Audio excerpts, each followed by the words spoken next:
Hello everyone, welcome back to our podcast again. So today the topic that we want to talk about is actually what is the greatest challenge?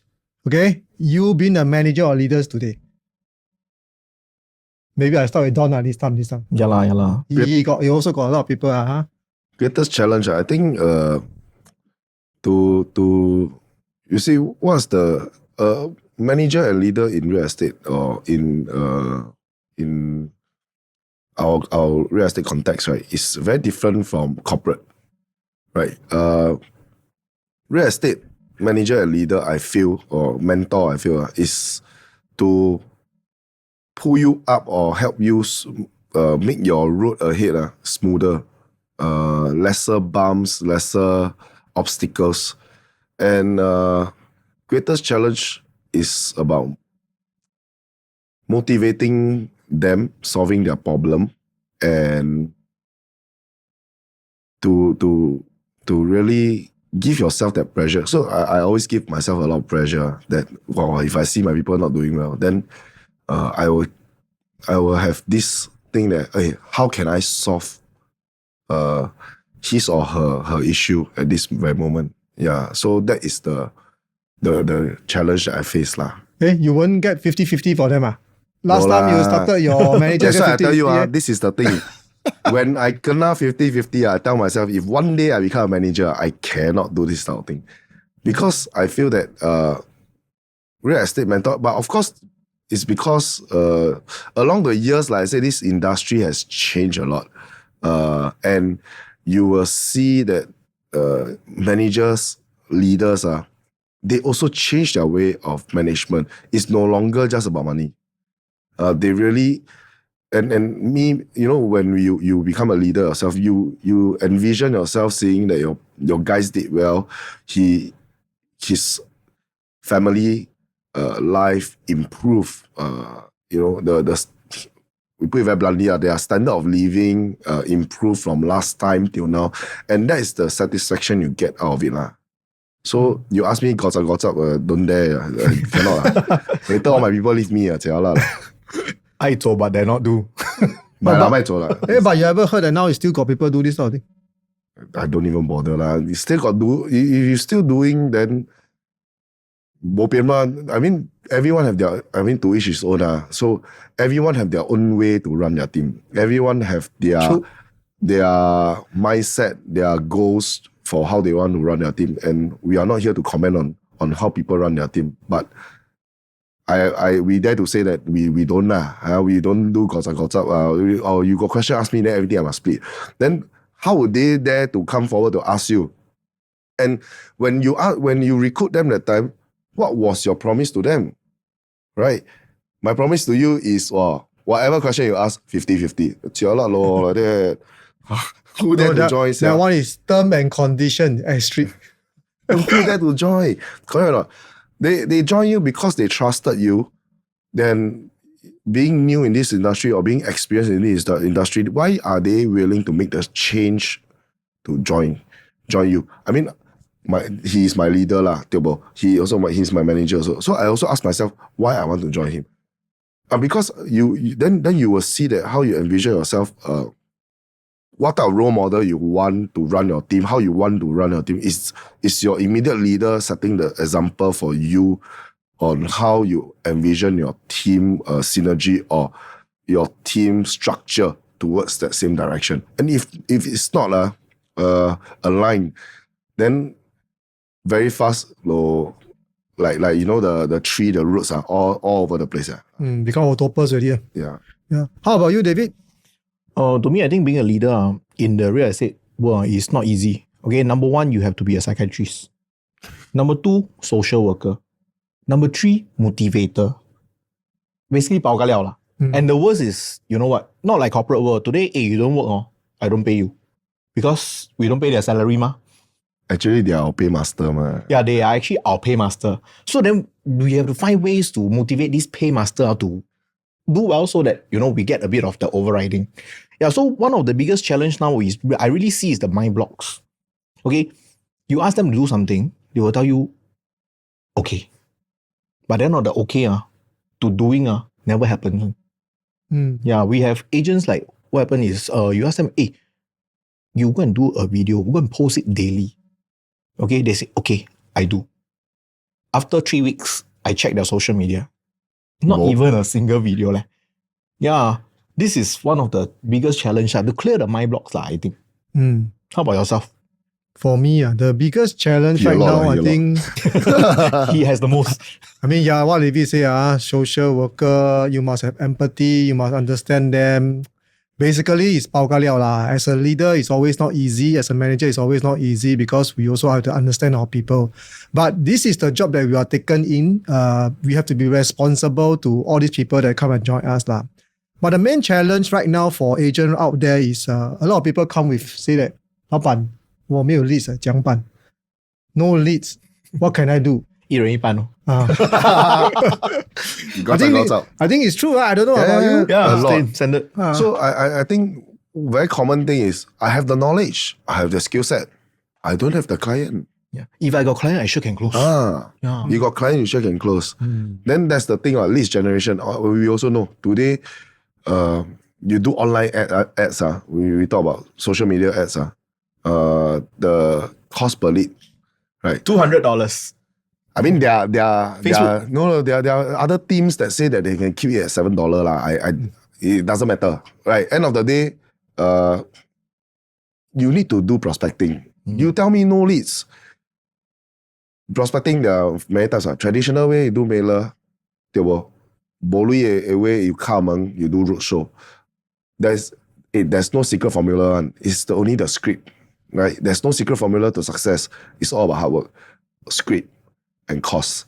To be very honest, you do social media, I can give you 100 leads per week, per month. But you don't know how to deliver your knowledge and skill set when you meet these 100 people, then you still got zero closing. I can give you all the leads that you want. I give you, but you don't know how to close, you also jialat. Yeah. So and there is a training lah, still the training portion you must understand now. Yeah. Not only that, I think it's also the systematic approach lah. Okay, leads generation. How you generate leads, number one. Once you generated the leads, I think the next thing you need to do is how to actually connect the leads to make them into a warm leads. Because some leads are very cold 嘛。哇，冷到有时你会发抖。Yeah, but then how do you connect to become a warm leads? And then how do you gain their trust? I think these are all little steps that we do to help new agents or even experienced agents to. I think the gist of it is how to follow up until they don't find that you are irritating. 那个是那个 fine line. You follow up, but in a sense they don't find you irritating. They don't block you. They still willing to meet you. Then you will succeed in your life already. Yeah. If not, I always hear complaint. Wow, the client blue tick me but don't reply me. Yeah. Actually, it's what you do next, even though he blue tick already. What's next? What is next? It's most important. Why the blue tick one can ghost you one suddenly become appear? Exactly. No more ghosts already. Actually, I like all these blue tick one. Means got read ma. Yeah, at least they read what I say. Those one tick one means they block me already. They want that's it already. So that's why I say the systematic approach is very, very important. Today, any agents can be out there, throw you leads, but then you cannot convert. Yeah, it's not only leads generation, but leads conversion and even to closing itself. Yeah, so that's why we have this very, very systematic approach. But for me, I just feel that there is a very key word in this trait, which is called consistency. Consistency can fall back into many areas in terms of our prospecting, our closing, and also our sales. Because all this lead to eventually our sales. So if our consistency in prospecting is being planned, I don't know about you all, I think you have lah. Last time I will tell you all, as being new agent or even experienced agent, if you revisit again, right, you have this timetable. The timetable is planned out every day. I need to do what? Just like when you go to full-time job, you have the job scope to follow every single day to finish, Yeah. But many of people have actually forgotten already. So the people ask you do what, they just go and do. But there is no consistency of doing things. Eventually, people will say that, 老板，你叫我去做，我做了没有东西。But you ask him how many times you do? 一次。I think the thing is on prospecting. Because, for example, I think this is something that I'm guilty of also. you do prospecting, right? We sold mailers, I go. Then I get things already. And then I start to put the prospecting aside. I go and close. Bosala also. But what is your replacement? Today I get 5 listings. I sell this 5 already. I got no replacement. And that's where you hit a dry spot. That's what he's talking about, the consistency. Because you get 5 listings, you sell already, then then you start to do your mailer again. Then your presence in that GTA or that field, that district itself, start to drop again. And that's the consistency. I think consistency comes from prospecting. That's the number one. Those that are facing a drop in their leads, or the client suddenly you see your leads drop, right? It's because of this. I strongly believe because I experienced that before, that you don't consistently prospect. Yes. Yeah. Actually, I think many of us are falling into this trap also. Sometimes you got leads already, or you're so focused on closing, no time to do prospecting. That's why I think what Vincent says is very true. I've never found the schedule to be so important. Yeah, last time, once I was out from army, wow, 不用 schedule, every day, No 5EX.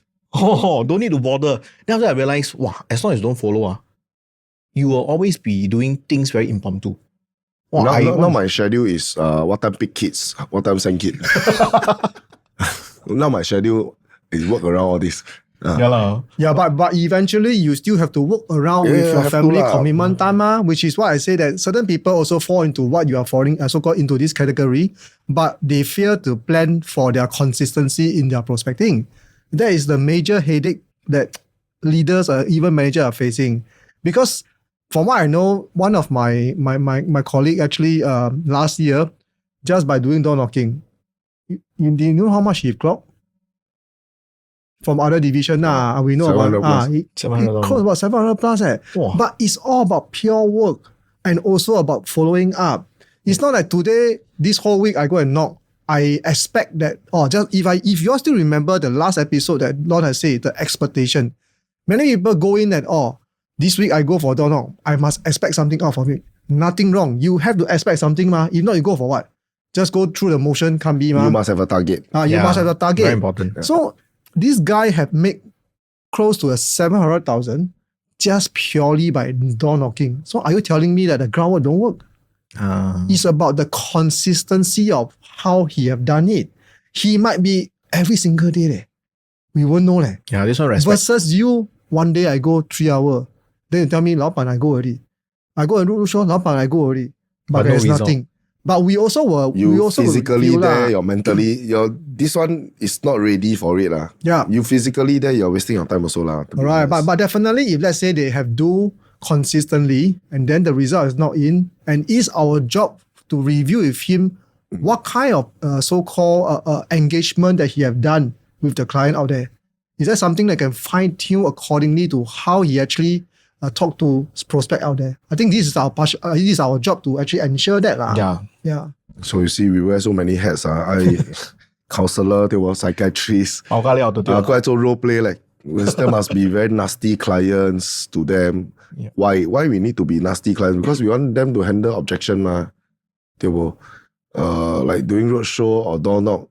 No, I think got one very extreme one. One of the leaders in Providence, he buy a door to put in his office, right? For to ask people not to show that to ask them practice the real thing. You see, actually, so managers still must put in the office. But coming into this, are you all facing the same problem I do? When you ask them to go and do groundwork, they don't want to bring themselves to that level to do. I think it's not they don't want to bring their level to do it, but maybe for the new millennium, right? Their prospecting method is totally very different. Their thinking is different. Like what we actually so-called share based on the last episode, right? Their thinking is a bit different. So to them is all this is like, you go back to the old days. You still can work, man. So many of them actually having this. Then for the Lao Jiao, right? It's not. I feel it's not about the ego thing. But for Lao Jiao, it's the fear of being very uncomfortable because 很习惯了. You in this trade long enough, every year somehow or other you will have referral, 1 or 2 deal or a few more, along the line. 够吃就好了。我20年了嘞，20 years in the industry, you still ask me go, hello, you. But of course, to be honest, door knocking have revolutionized along the years. No longer, hello uncle, I buy through my, no more already. This It's one not you like go, that anymore. Yeah, if you are still doing that, I think cannot work. That one you knock the whole Clementi. I dare to say no one will open the door for you also. Everyone slam at you. Uncle, I buy through my, no more already. The time have changed. It's not about knocking the door by saying all this script anymore. But scripting is important also. Yeah, how that is you very can important. hook their attention within that 15 seconds when you knock the door, or during the roadshow, right, before they make a big U-turn to get siam you. How you going to get their attention and connect with them? I think that one very important. That's the hook. Yeah, the hook come already. You like fishing like that. You hook already, you don't pull up first, slowly then you can more engagement with the clients already. Yeah. I think you have to spend a lot of time to engage rather than go straight to tell them that what do you want to sell your house? No? So this era is really no more. If you are still using this concept to do door knock, then I would say that maybe you have to start thinking that different way of doing it. Yeah, because the scripting is very important. The data that you have in your iPad by showing them to do this engagement also very important. So this is what we are doing as well lah. Okay, so also your agent asked you, say that, hey, why other people can close, I cannot close one? A lot lah. Because social media people say, wow, that guy closing again, that guy closing. My agent asked me, how come you sell, you can sell off your listing so fast? Why my listing cannot sell? So I tell you what is the main issue. This agent of mine very hardworking, honestly. But so he will keep thinking out of the box on why his listing can't move and things like that. So I said, you come office, I show you why. You want to have maximum exposure for your listing. Firstly, you must be willing to spend. Honestly, you know what portal. I don't want to say the portal name like Park Gongko, that waste time. Still takes charge so much, right? But you must go. You want to sell. Push a listing, you guarantee your clients that you will do the best for the maximum exposure, then you better do it. Why? Because time is money for us also. If I get you the maximum exposure, and to be honest, what we want to achieve today, right, for a lot of our listings is we want to do open house concept. 1 hour time frame, now no COVID, everybody like, why? I tell you, it's like people buy on FOMO. So it's like, Hello Kitty. You see everyone queue up McDonald's Hello Kitty. You don't need the Hello Kitty, but you still go and queue. It's the same. So the thing is, you must review the pricing also. Your price must be right. So what is right price? Then if your price, you also cannot keep pushing your client price, then you have to justify your commission also. Then the commission part, then your selling price, everything. You must have a game plan on how you want to push this listing. Then you know how you can get this listing off your shelf, and not drag. Is your business model about the whole system, how you can help your client to achieve their highest price at the correct time lah. I think this is something that you are actually trying to explain lah. But how about you, David? When people say that you cannot close. One of the reason that I really see why people cannot close, my guys cannot close, is really still back to the my block issue. Okay, because today they are telling me everything's so expensive. How to sell? You see, for example, Lentos, I think 2000 PSF, right? 2001, 2002. Then they say, boss, 2001, 2002, how to buy? I cannot tell my client to buy. Yeah, so expensive. Then I say, do you go and do a study? He said, do already. I feel market will crash. Yeah. So these are the things that, I feel that, when an agent cannot close, right, it's not really on why you cannot close. It's really on what are you thinking of at the point when you are trying to close. Okay, number one, are you fearful of losing this deal? That means you only want to close the deal. That means you will lose all the personal touch. Because I focus, I only want to close the deal. Okay, the second one is your mindset is not even correct. Okay, you don't even know, you don't even feel that you can help your client make money. Then basically you are closing based on guilt. Okay, today I feel guilty to close. So how to close the deal? So these are the things that I face. But then a lot of agents, I feel that right now they are misinformed. Okay, because too much emotional inside them that they cannot sell. That's my side. I mean, basically what you are saying is they don't believe the price point is the correct price for their client to enter because they themselves cannot accept. Yeah, correct. But the true fact is based on data itself, moving forward, this pricing is going to be going to be this range based on what knowledge that we have using investment suite, products investment suite, and also research done by our bosses, right? In fact, the prices have already so-called more or less benchmark is already there already. It's just that how you want to accept that to move forward. Honestly, who would believe Jurong 2,008 per square foot? Right. Who would believe? I mean, no one believed that Jurong can do 2,008 per square foot. It's the same as 2018, that time a new benchmark price came out. A lot of people can't accept. But today, all those benchmark prices, what type of profit they have been sold for in those developments, right? Then, now you tell me Jurong 2,000 can buy or not? A lot of people sell Jurong 2,008, but people sell 89%. Then you are saying those 89% people who buy at that type of price point, they Never are think high. of it. No, correct. Everyone have their own analysis. Everyone have their what they're looking for, right? And that is something that if you yourself block, you don't need to think about your client swallow. Yeah, I always ask myself, whatever I ask my client buy, will I buy or not? I think that one very important. You ask yourself, you ask your client to buy this house, will you buy or not? If you think that you got up, then the answer or the type of advice you give them also got up. But if you think that this truly able to really benefit them in terms of their family staying or investment portfolio and things like that, then by all means you would have really give them the correct advice. I think end day is we are here to so-called minimize their risk factor in buying any property.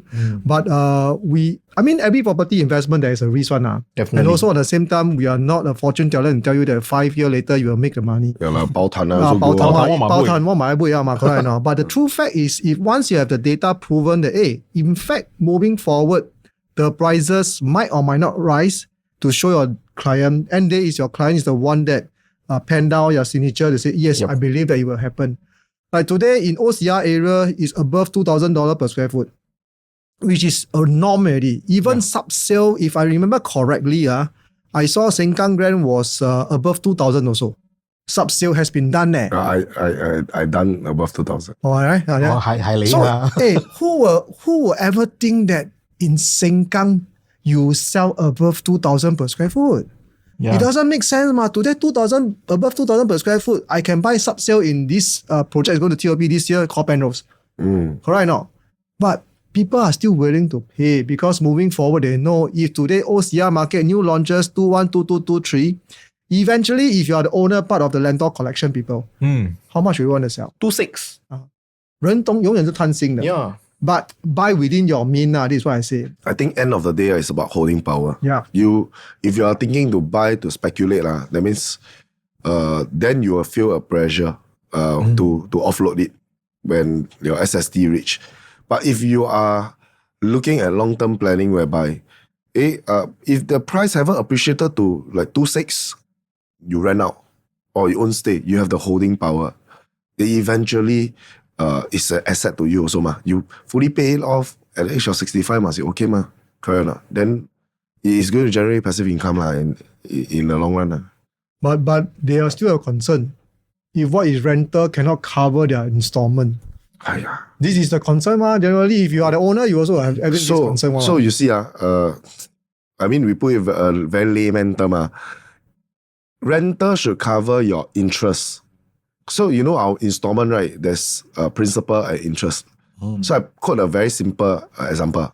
5,000 installment. 3,000 will be, 3,000 now is interest. 2,000 principal, right? Based on today's interest rate, right? So 3,000 is your interest. Your maintenance fee, let's say $500. Your property tax, $500. So the minimum you need to rent is 4,000 to break even. Right? Because why? Principal is whatever you pay to reduce your loan. So it's like your savings plan. Every month you throw 2,000 to reduce your loan. Yeah. But you must understand that basically, if you are able to get tenant all the way for your whole tenure, right?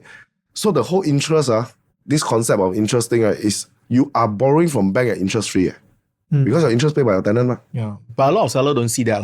Because initially when they bought, right, there are really agents out there that promises them, oh, don't worry, when you buy this property, everything covered for. Not a single cent, you still can get passive income. But then upon TOP, you know what happened to the agents? Because you see rental demand, there are fluctuation. Yeah. You see rental demand was so high for the last 2 years. Then last half a year, it came down a bit. Why? Because a lot of project TOP together, all concurrently TOP, those COVID construction delay, all TOP together. So when real estate is all about supply and demand. When there's overwhelming supply, then demand, the tenant will have more say when it comes to pricing and things like that. But when no unit at that time, they plead you, they are willing to offer you above your asking price. Right? Yeah, without viewing. Yeah. I mean, all this is still based on a lot of research and also data to show to our client out there. And they themselves to pen down their signature. So this is also part of what we have been doing for teaching our agent when they actually are having these so-called questions by the client. Yep. Okay, then I still want to come back to this thing called consistency in this trade. So just now we talked about prospecting consistency, about the timetable, action. Beside this, do you think that consistency in doing having every month consistency in terms of their sales commission versus one-time one? That means one time, like what you say, 1,800, 2,800, those kind. Which one would you prefer to have? Personally, if you give me one time, 1 million, I okay. It means every year I clock one deal 1 million, I okay. But 不可能嘛. Because 还要办公室一个月. Yeah, but this one is the dream of every agent. Most agents. Seriously, 1 mil, okay. Okay, but then the real fact is I feel consistency is more important. That means I rather every month I can close consistently. So I don't have to worry like, wow, this month I close with it, next month I finish spending my money. Then it's 3 more months before my next deal money come in. Very, very stressful. Yeah, that's how I feel. How about you? For me, I rather every month 1,800 you get me? End of the day, I think consistency is very important. Why? Like I say, just now we discussed already, prospecting must consistency. So actually, it should stay throughout. Your sales, I tell you, the ultimate killer for experienced agent. I talking from 我们的心声 is complacency. You start to get comfortable.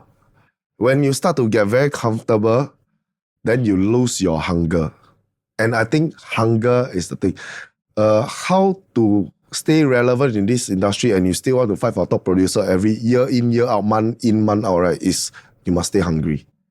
And that is something that, experienced agent 就是有这个问题了. They very comfortable already, then, don't need.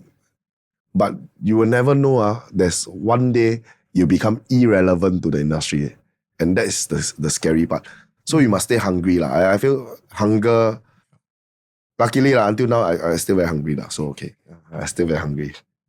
加税狠啊. Still got a lot of things to plan for. So bo pian, have to be hungry. So in fact, it's correct. I mean, we ourselves have to motivate ourselves to achieve what we want every single month.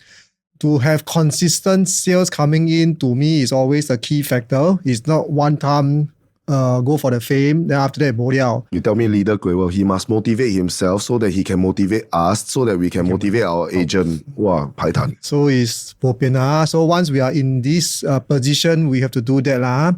But no right or wrong, people can consistently, in the term of having 100,000, which is also no wrong, because they got to pay IRAS also. Yeah, which is also a killer. To be frank, it's also a killer to us also. Painful. Many people don't know, it's very painful, but bo pian. Okay, people out there will say that 你可以赚你就还咯. So it's normal. It's part of the trade that business we have to do it. So still for me, consistency is very important. Without consistency in everything you do in this trade, we don't talk about sales. Likewise, for our life, it's the same thing. If you're not consistent in your own life by doing things that you need to do, your life also haywire one. Because all of us got family, we understand now. Okay. 这个就不了。 stop 了。这个 stop 了。 OK， 你要 continue 吗？不要。你要 continue next topic 吗？ Getting really started,